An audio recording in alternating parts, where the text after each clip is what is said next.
पहला हमारे सवाल का ही जवाब दे दो। क्या विधानसभा बंद कर दी आपने? कर दी। ये सवाल है क्या? उधर दे पहले। चल चल।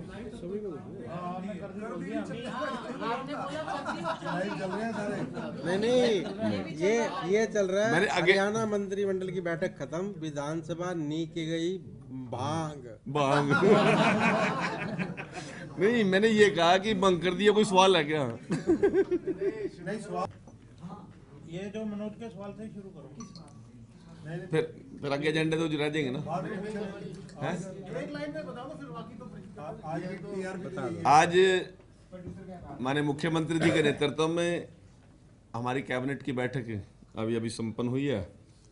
आज के हमारे एजेंडा आइटम 16 थी और 4 टेबल एजेंडा आए थे। 4 में से 2 टेबल एजेंडा पे हमको माननीय मुख्यमंत्री जी की और टीम की सहमति से उनको पास कर दिया है और 16 में से 9 एजेंडा आइटम हमने आज पास कर दिए। और अभी अभी आप सवाल पूछ रहे थे, क्या हरियाणा विधानसभा, दोबारा बोल रहा हूँ, क्या हरियाणा विधानसभा बंद की गई? माननीय मुख्यमंत्री जी ने विधानसभा स्तर के आखिरी दिन अपने जवाब के अंदर कहा था कि लोकसभा और विधानसभा के चुनाव अपने उचित समय पर होंगे और हरियाणा की विधानसभा अपना कार्यकाल पूरा करेगी। तो मैं दोबारा उसी बात को, हमारे मुख्यमंत्री जी की बात को तायद करते हुए आप सभी को एक बात कह रहा हूं कि लोकसभा के चुनाव और विधानसभा के चुनाव अपने उचित समय पर होंगे और दोनों अलग अलग समय पे होंगे। इसलिए जिस प्रकार की जो पिछले 2-3 दिन से अटकलें लगाई जा रही थी, उसके ऊपर आज हम पूर्ण विराम लगाते हुए मैं आप सभी को हमारे मुख्यमंत्री जी की और मंत्रिमंडल का संदेश आपको मैंने बता दिया। आज कोई मुलाकात तो नहीं शाम को राज्यपाल से, कहीं फिर अटकलें लग जाएं? हमारे मुख्यमंत्री जी और राज्यपाल दोनों हरियाणा के जिम्मेवार प्रतिनिधित्व करते हैं। मुलाकात होना, किसी विषय पर चर्चा होना कोई आवश्यक हुआ तो करनी ही पड़ेगी, परंतु मैं जो बात कह रहा हूं कि जो अटकलें आप लगा रहे हैं वो उस अटकलों पर पूर्ण विराम लगाने की जरूरत है। जल्दी कैबिनेट तो नहीं दोबारा? जल्दी कैबिनेट होगी, तुरंत होली के बाद होगी। बेदी साहब, सरकार जब नए चेयरमैन लगाने लग रही है तो इस बात को खुद में ही समझ लिया जाना चाहिए कि चुनाव जो है अभी नहीं है। नहीं, वो अब मैं क्या बताऊं इस विषय में, परंतु मेरे को जितनी जिम्मेवारी दी गई है मैं उस जिम्मेवारी पे बता दूं। कैबिनेट कौन से एजेंडों पर आज हाँ, ये रिमिशन ऑफ स्टैंप ड्यूटी, पिछले दिनों हमारे कैबिनेट के अंदर एक एजेंडे के अंदर 2000 रुपये स्टैंप ड्यूटी लगाने की कोई बात हुई थी, परंतु आज कैबिनेट ने HWDC, HSC, FDC, NLUM, PMAY, EWS, urban poor person and provides, जो कुछ ऐसी हैं इनको बिल्कुल इससे फ्री किया गया है, क्योंकि छोटे छोटे लोन के ऊपर भी 2-2 हज़ार रुपये स्टैंप ड्यूटी आम आदमी के लिए थोड़ा ज़्यादा था। और पिछले दिनों ये विधानसभा के अंदर भी विषय आया था और हमारे मंत्रिमंडल के अंदर की इसकी चर्चा थी और हमारे विधायकों ने भी कई बार मुख्यमंत्री से मिलकर और माननीय वित्त मंत्री से मिलकर इसकी बात की थी। आज हमारी कैबिनेट ने उसमें इन लोगों को पूर्णतः छूट देने का फैसला कर लिया है। थोड़ा और समझा दो जी, किनको बेनिफिट होगा इस चीज का? इससे बेनिफिट इसमें हमारे जितने भी जो पर्सन जो इन स्कीमों में small and marginal farmers for taking loan up to 1,60,000, 1,60,000 तक जो लोन लेते हैं उनको बिल्कुल एग्जम्प्ट कर दिया। Women beneficiary sponsored to banks by the Haryana women development corporation HWDC, और इसी प्रकार से beneficiary of economically weaker section under the Pradhan Mantri Awas Yojana, urban and national urban livelihood mission. और चौथा है below poverty lines beneficiary family sponsored by the Haryana scheduled caste finance and development corporation for loan of the banks. ये 4 category को बिल्कुल इसमें exempt किया।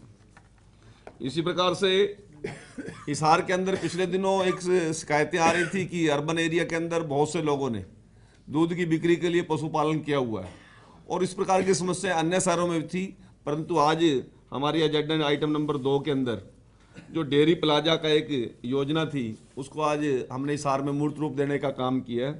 Dairy plaza urban area से बाहर होगी और उसके लिए मिनिमम 500 वर्ग गज का प्लाट हम लोगों को डेयरी जो करना चाहते हैं उनको देंगे और उससे बड़ा भी वो अपनी इच्छा अनुसार लेना चाहे वो ले सकते हैं, परंतु मिनिमम जो 5 पशु रखना चाहता है उसके लिए उसको डेयरी का हम फैसिलिटी देंगे।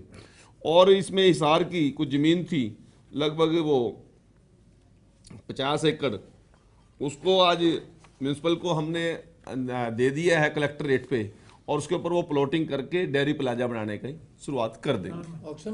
हाँ, वो ऑक्शन तो डेयरी चलाने वाले लोग हैं वो करेंगे या उनको एक कंट्रोल रेट पे दिया जाएगा, रजिस्टर्ड हैं जो। अभी हिसार से शुरुआत की है, आज के एजेंडे में जो हिसार की आइटम थी उसकी मैं बात कर रहा हूँ। बन रही है सब जगह, सोनीपत में बन चुका है तकरीबन। डिपार्टमेंट की सिर्फ इसके लिए डेयरी प्लाजा के लिए जमीन हस्तांतरण ये है जी।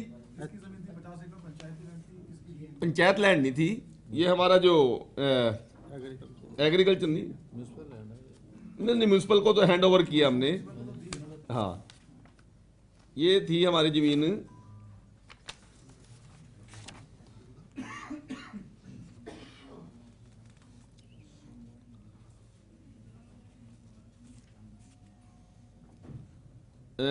राजस्व बीड हिसार की, बीड की बीड फार्म है ना, बीड फार्म है जो उसकी जमीन थी। इसमें खसरा नंबर 1319 और 1320 स्थित 50 एकड़ भूमि।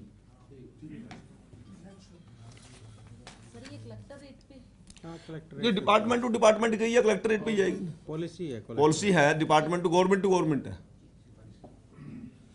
इसी प्रकार से आज एक थेड़ का मामला आया था। थेड़ से जो कुछ लोग हमारे पुनर्स्थापित किए थे हाउसिंग बोर्ड सरसा के अंदर, वो लोग वहाँ से उनको टेम्परेरी उनको वहाँ पे रिहेबिलिटेट किया था, परंतु जो हाउसिंग बोर्ड के मकान वगैरह हैं उसको अभी तक उनकी ओनरशिप नहीं हुई थी। ओनरशिप ना होने की वजह से उनको इलेक्ट्रिसिटी कनेक्शन लेने के अंदर, पानी कनेक्शन, वाटर कनेक्शन लेने के अंदर और अन्य कई प्रकार की प्रॉब्लम वहाँ पर क्रिएट हो रही थी। तो उसमें 96 करोड़ रुपया हमारे पुरातत्व विभाग ने हाउसिंग बोर्ड को देने थे, परंतु वो विषय तो उनको रिहेबिलिटेट करने के लिए उनकी ओनरशिप देने का तो विषय सारा डिस्कशन हुआ। इन प्रिंसिपल एक डिसाइड हुआ जो 96 करोड़ रुपए एक मुश्त हमारे पुरातत्व विभाग ने हाउसिंग बोर्ड को देने थे, उसको अभी इन प्रिंसिपल रोका है, क्योंकि उनके साथ अभी बैठ के सेटलमेंट नहीं हुई है कि जो उनको मकान लाट किए गए हैं उनकी किस प्रकार इंस्टॉलमेंट बनेगी और कोई पर मंथ इंस्टॉलमेंट बनेगी या कुछ लोग इकट्ठा लेंगे या कुछ भी लेंगे। जितना कुछ वो हाउसिंग बोर्ड डिसाइड करेगा वो लोग पे करेंगे, उसके अलावा जो गैप बचेगा वो पुरातत्व विभाग या हरियाणा सरकार उनको भरपाई करेगी हाउसिंग बोर्ड की। इन प्रिंसिपल ये होगा कि उनको ओनरशिप देनी है। कितने परिवार हैं जी? परिवार कितने? ये सरसा का थेड़ का। हाँ ऑक्यूपाई कर लिया सर उन्होंने वो क्वार्टर्स। हाँ, वो तो काफ़ी 1 साल पहले से वहाँ वो शिफ्ट हो गए थे, जब वो माननीय हाई कोर्ट का आदेश था कि उसको थेड़ की जगह खाली किया जाए और थेड़ की जगह खाली करने के बाद उसको ऑक्यूपाई उनको हाउसिंग बोर्ड के जो कुछ मकान थे वहाँ पर उनको शिफ्ट कर दिया था। कमेटी बनी है इसकी सेटलमेंट की, क्या हुआ है? कमेटी नहीं बनी है, वो अभी एक डिसाइड करेंगे हाउसिंग बोर्ड और हमारे डीसी साहब बैठ के कुछ लोग बैठ के उसको डिसाइड कर लेंगे और वो जिस प्रकार का जो फैसला आएगा उसमें। तो ये कैबिनेट में एजेंडा क्यों आया था? कैबिनेट से क्या फैसला कराना था इससे? कैबिनेट से फैसला ये था, उन लोगों की डिमांड थी, हमें शिफ्ट कर दिया आपने, रिहेबिलिटेट तो कर दिया, परंतु हमारे पास ओनरशिप नहीं है, हमारे बिजली कनेक्शन और वाटर कनेक्शन और कुछ प्रकार की जो जरूरतें हैं उसमें दिक्कत आ रही थी। तो वो 96 करोड़ रुपया पुरातत्व विभाग ने डिसाइड किया था हाई कोर्ट के बीच में, इनको रिहेबिलिटेट करने के लिए जो खर्चा आएगा वो पुरातत्व विभाग उन लोगों को देगा, परंतु वो मकान थे हाउसिंग बोर्ड के। हाउसिंग बोर्ड अपने मकान उनका 96 करोड़ में पूरा नहीं हो रहा है, हाउसिंग बोर्ड की जितनी लागत बनती है, तो उसके अंदर जो एक गैप है उसको डिसाइड करने के लिए अभी थोड़ा टाइम दिया है, परंतु ओनरशिप का डिसाइड कर दिया कैबिनेट ने, उनको ओनरशिप उनकी उसके हिसाब से दे देंगे। मालिकाना हक आज दिया आपने। हाँ, फाइनल हो गया मालिकाना है जी। ये लगभग 723 फ्लैट, 723 फैमिली।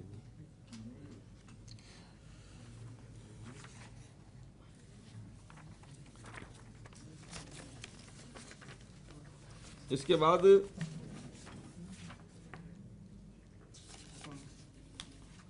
आज ऊर्जा नीति 2016 में एक संशोधन किया है हमने।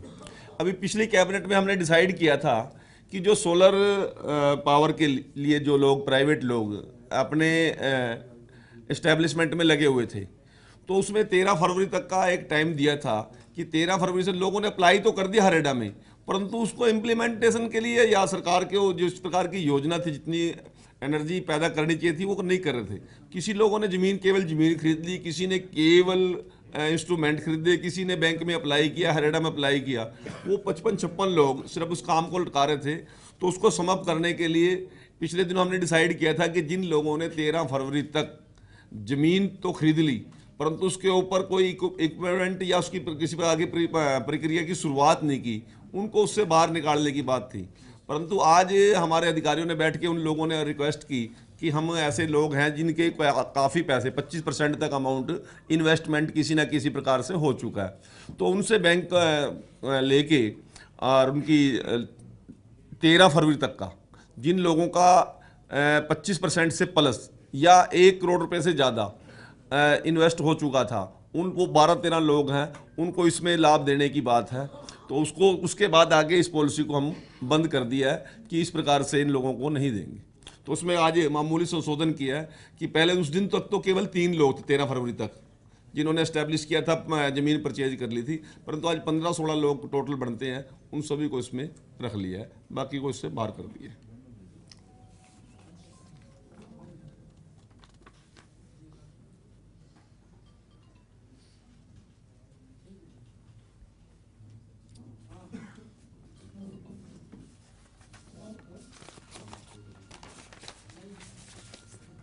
इसी प्रकार से आज 5 एकड़ जमीन चीका के अंदर श्री कृष्ण गोपाल सेवा समिति ने मांग की थी गौशाला बनाने के लिए, तो उनको नगर पालिका का प्रस्ताव आ गया था।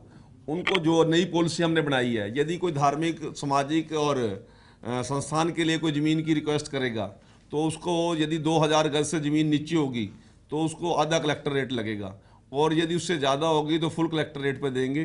तो ये 5 एकड़ ज़मीन कृष्ण गोपाल सेवा समिति चीका को आज नई पॉलिसी के तहत हमने देने की आज मंत्रिमंडल ने मंजूरी दे दी है।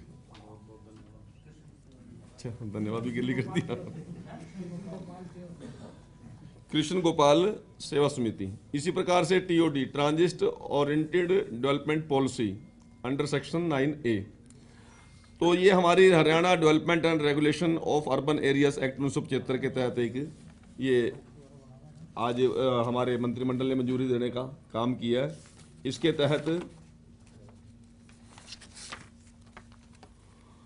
कॉलोनी और परियोजनाओं के व्यक्तिगत लाइसेंस पर ट्रांजिट ओरिएंटेड डेवलपमेंट नीति के तहत अन्य संबंधित परियोजना में देने की स्वीकृति प्रदान कर दी गई है, बशर्ते आवेदक लाइसेंस प्राप्त भूमि पर केवल अतिरिक्त लाइसेंस प्राप्त क्षेत्र पर TOD का लाभ प्राप्त करना चाहता हो।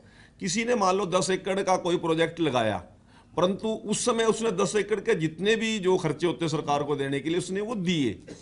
उसके अलावा उसमें अपने एक्सटेंशन के लिए यदि वो कोई 5-6 एकड़ साथ लगता एरिया और डेवलप करना चाहता है, उस प्रकार के काम करना चाहता है, तो उसको 100% सारे डेवलपमेंट के जो भी चार्जेज हैं उस पॉलिसी के तहत उसको देने पड़ेंगे।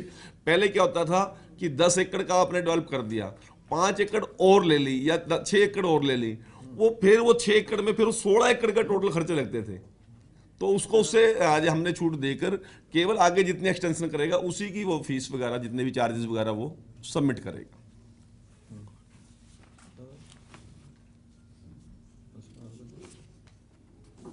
हो गया और तो नहीं कुछ रहा। हाँ, एक अपना ये रोहतक का मैटर था।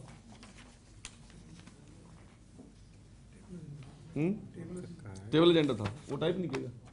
अच्छा नहीं, आज आपने खुद की तैयारी बहुत बढ़िया करके है, ये इस टाइप की में लग जाओ। अच्छा, मेरी तैयारी बढ़िया है। हाँ, खुद की तैयारी चाहिए जो आपने पहले से लिखा हुआ है। वही साथ ये टेबल एजेंडा है हमारा। किया वही था।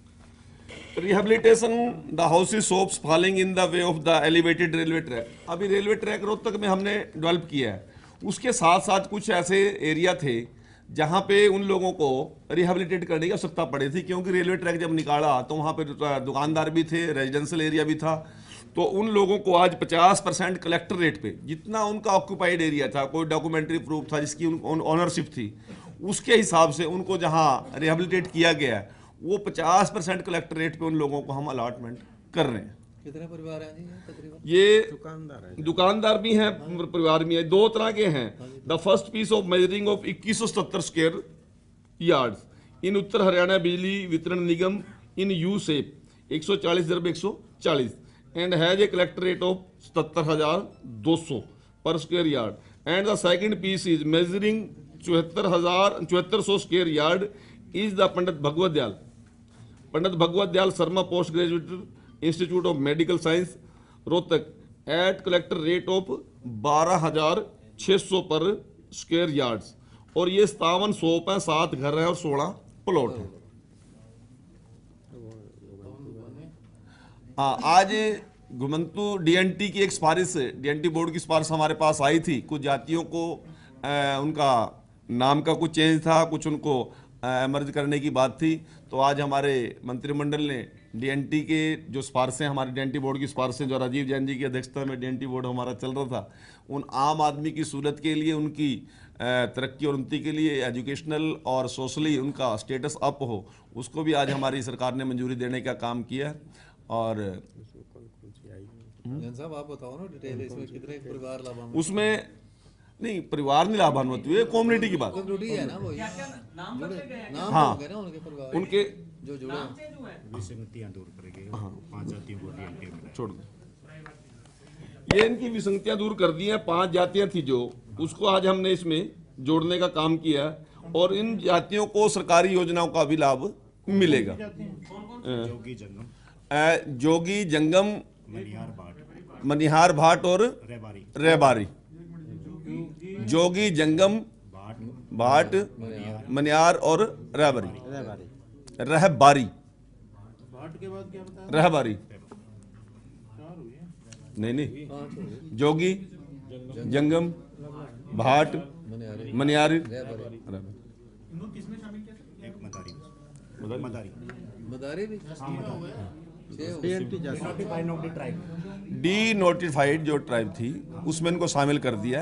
इनके पुनर्विस्थापन के लिए, इनकी शिक्षा के लिए, इनका आर्थिक स्तर सुधरे, इनका सामाजिक रहन सहन ठीक हो, इस प्रकार की जो सरकारी योजनाओं का लाभ मिल जाएगा। ये हैं जी, उधार करने के लिए।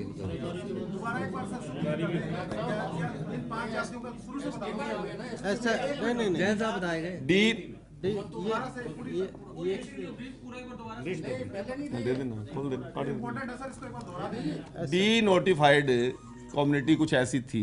नहीं, इनकी मांग ये थी कि इनको जो है डीएनटी में शामिल किया जाए। D notified tribe, D notified tribes, उनको घुमंतु जातियों में शामिल किया जाए, क्योंकि हमारी जातियों का काम और नेचर जो है इस तरह का है कि हम घुमंतु हैं। तो इन्होंने मांग की थी, सरकार ने जो है, जो फतेहाबाद में सम्मेलन हुआ उसमें माननीय मुख्यमंत्री जी ने घोषणा की थी कि शामिल किया जाएगा। आज मंत्रिमंडल ने उस पर जो है मोहर लगाने का काम किया है। घुमंतु जातियों में आ गए। पहले क्या था सर? पहले ट्राइब में गिने जाएंगे। मैं आपको क्लियर करता हूँ, शेड्यूल ट्राइब नहीं है। मैं आपको क्लियर करता हूँ। हरियाणा के अंदर नंबर 1 तो आप सभी की जानकारी के लिए बता दूं, शेड्यूल ट्राइब कोई कम्युनिटी नहीं है, कोई वर्ग ही नहीं है, क्लास नहीं है शेड्यूल ट्राइब। यहाँ पे या तो एससी है या बीसी है या जनरल का, ठीक है। ये लोग चाहे बैकवर्ड में थे, चाहे रिजर्व में एससी में थे, परंतु ये लोग, इनकी एक मांग थी कि हमको भी एक डीएनटी घुमंतु जो एक श्रेणी में रखा जाए। ये कहीं पे एस्टैब्लिश्ड नहीं है, स्थायी रूप से कहीं बसे हुए नहीं है। ये इनका जिस प्रकार का कारोबार है, मनिहार का है, भाट का है, या जो भी है, ये घूम फिर के ही अपना कारोबार चलाते हैं। ये कहते हैं कि हमें डीएनटी में शामिल किया जाए। जिस वर्ग में है, वो बैकवर्ड में है, शेड्यूल कास्ट में, वो रहेंगे वहाँ पे, उससे कोई छेड़छाड़ नहीं है। परंतु डीएनटी में डालने से इनके स्थायी रिहायश की, इनके बच्चों की शिक्षा की, इनका इकोनॉमिकल स्टैंडर्ड बढ़े और ये लोग स्थापित, एक जगह स्थापित होकर अपना जीवन यापन कर सके। डीएनटी के लिए जो भी कल्याण के लिए योजनाएं बनेगी, उनका इनको लाभ मिल जाएगा। ये अभी स्थापित करोगे। जो 2 जो टेबल एजेंडा थे, उनमें से एक तो विमुक्त जाति का था, और कौन सा लिया था? रोहतक वाला बता दिया। आप ये जो और जो आप ये ये तो लॉजिस्टिक हब वाली एजेंडा वेयर हाउसिंग की और नॉर्दर्न क्लास इसको हमने डेफर कर दिया है इसमें या नहीं, उसको भी इन प्रिंसिपल तो हमने आज मंजूरी दे दी है। बताया नहीं ना अपने उधर दी कहाँ रह गया? बड़ी पॉलिसी है उधर लॉजिस्टिक हब वाली अच्छा, रह गया। वो तो बताया नहीं रह गया जी। वो मेजर है जी। तो सबसे बड़ी पॉलिसी है देश की आगे।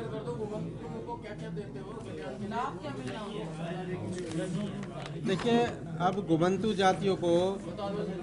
जातियों को हाउसिंग जो अफोर्डेबल हाउसिंग स्कीम है उसमें हम लेके आए हैं।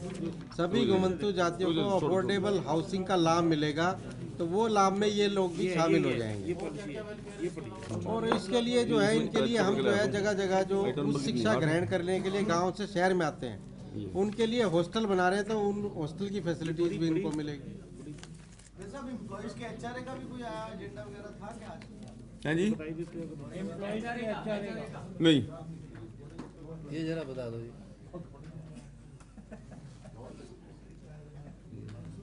ये लोक भवन सरकार ये प्रैक्टिकल सरकार है। ये क्या होगा?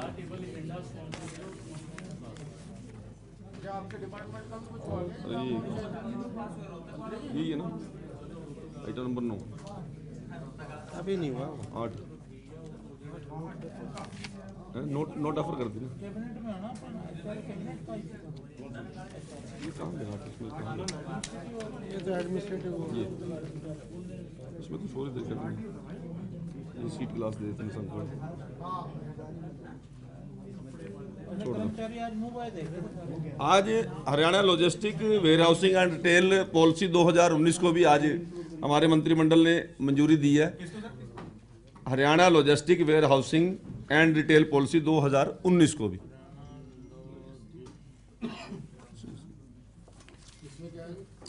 इसमें जिस प्रकार से आज नए नए इंडस्ट्रीज के बीच में और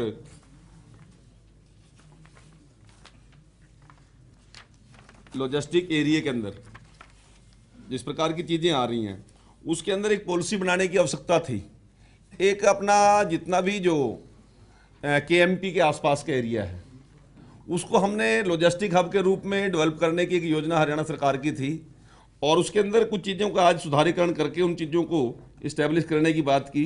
इनके अंदर लॉजिस्टिक और वेयर हाउसिंग के अंदर इंडस्ट्रियल एक्टिविटीज़ और शॉर्टिंग, पैकिंग, असेंबलिंग, ये सारी चीज़ें छोटे छोटे उसके लॉजिस्टिक के साथ साथ उन लोगों को एक फैसिलिटी अलग से देने की बात की गई। इसमें 20% हमने टोटल एरिया का 20% इंडस्ट्री के लिए, इंडस्ट्रियल एक्टिविटीज़ के लिए यूटिलाइजेशन के लिए रखा है। मान लो कोई 25 एकड़ का कोई लॉजिस्टिक बनता है, उसके अंदर 20% टोटल का 25% एरिया का 25 एकड़ का 20% इंडस्ट्रियल एक्टिविटीज़, बट वो एक्टिविटीज लॉजिस्टिक के संबंधित होंगी। ये नहीं है कि लॉजिस्टिक का लाइसेंस लेके 25 एकड़ का उसके अंदर आपने कोई और इंडस्ट्री की एक्टिविटी शुरू कर दी। एक्टिविटी 20% करेंगे आप इंडस्ट्री के लिए, परंतु वो 20% एक्टिविटीज ओनली फॉर लॉजिस्टिक होंगी। एक तो ये है। उसके साथ साथ उसकी एक डिजाइनिंग की बात थी। कोई मान लो 2 एकड़ का वेयर हाउसिंग का कोई प्लॉट है, उसके अंदर जो रोड्स का साइज है वो 30 फुट का होगा। 30, 44 और 60 फुट के रोड्स बनाए जाएंगे। मान लो कोई बड़ा है, 5 एकड़ से ज़्यादा का है, उसके अंदर 44 फुट का जो हमारे नॉर्म्स हैं, और उसके लिए उसके बड़ा है जो मान लो 25 एकड़ का, उसके लिए 60 फुट के रोड्स वगैरह वहाँ। और जब बड़े ट्रैकर्स वहाँ पे आएंगे, उन ट्रैकर्स के लिए जिस प्रकार की पार्किंग की फैसिलिटी चाहिए, जिस प्रकार उनके ड्राइवर के लिए मोटर की, ठहरने की, उनके खाने पीने की व्यवस्था, और बड़े ट्रैकर्स की रिपेयर छोटी मोटी के लिए, उसी प्रकार से बैंकिंग का सिस्टम होगा। उसी प्रकार से वहाँ पर उन लोगों के लिए जो जो सुविधाएं हो सकती हैं वो सारी पॉलिसी इसमें बनाई गई है। और ये बड़ा एक इंडस्ट्रियल जोन, लॉजिस्टिक जोन हमारा बनेगा, क्योंकि KMP का पूरा NCR का एरिया जो टच करता है। और इससे एक GST के अंदर भी ये कॉरिडोर इसलिए रखा गया है कि इसके अंदर वहीं पे सेल पॉइंट, उसी प्रकार के आइटम के लिए भी कुछ पोर्शन रखा गया है। वो अपना वहाँ पे काउंटर खोल सकते हैं ताकि वहीं से कोई चीज़ सेल और परचेज की जा सके। यदि पूरा का पूरा माल बन के दिल्ली की मार्केट में गया या नोएडा की मार्केट में गया, तो हरियाणा को लाभ नहीं होगा। हमने वहां पर भी सेल काउंटर रखने की आज इस पॉलिसी के अंदर संभावना।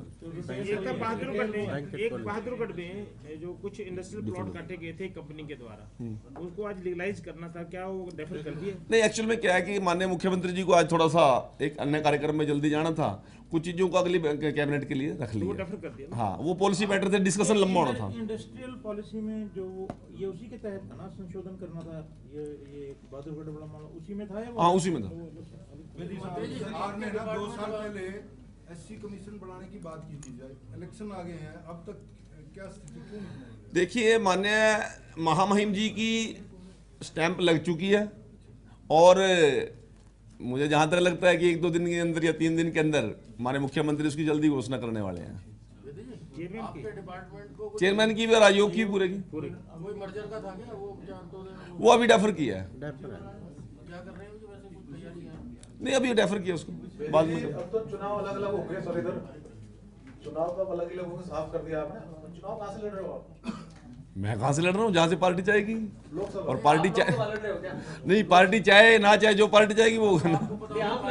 ये व्यक्ति वेदी का सवाल नहीं है, पार्टी की नीति। ये पार्टी में कुछ और कोई पूरे विधायक शामिल हो रहे हैं नहीं, मैं तो पता नहीं एमएलए भी लड़ाएंगे कि नहीं, पार्टी हो तो मर्जी पार्टी की है। 4:30 बजे पार्टी ऑफिस भाई। नहीं, एक्स MLA हैं तो मौजूदा वो पटड़ी बना रहे हैं।